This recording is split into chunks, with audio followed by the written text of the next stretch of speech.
আমরা ট্রমাটাইজড মানুষদেরকে নিয়ে কথা বলি, টক্সিসিটি নিয়ে কথা বলি, বাট এটা মাথায় রাখতে হবে কিন্তু যে ট্রমাটাইজড মানুষরাই কিন্তু টক্সিক হয়। তারাই তাদের ট্রমাগুলো কিন্তু আরেকজনের উপর পাস অন করে দেয়, তারা কিছুটা রিলিফ অনুভব করে। এটাকে আপনি চিন্তা করতে পারেন যে ট্রমা কিন্তু মানুষের মধ্যে স্যাডিটিজম বা স্যাডিস্টিক বিহেভিয়ার তৈরি করে।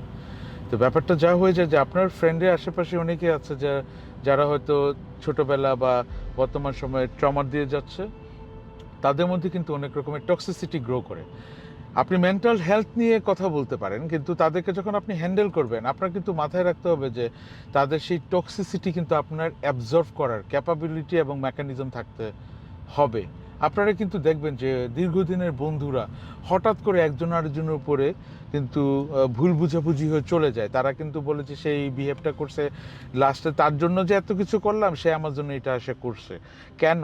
তাই যে ট্রমাটাইজড মানুষজন যে স্যাডিস্টিক হয়, স্যাডিস্টিক হওয়ার পরে তারা কিন্তু তাদের মনের অজান্তে বা জেনে শুনেও তারা কিন্তু আপনার ভালোটা দেখতে পারে না, তারপরে এসে কিন্তু আপনার ক্ষতিটা করে আপনার নামেই কথা লাগাবে, আপনার ওই ভুলভাল করবে, আপনি যার জন্যই যত কিছু করেন।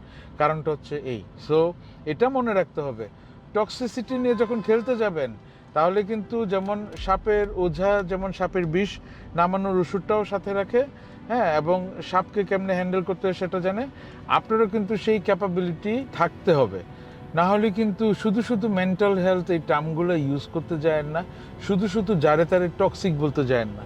হয়তো আপনারও ট্রমাও আরেকজনের জন্য টক্সিসিটি ক্রিয়েট করে যেতে পারে। ধন্যবাদ।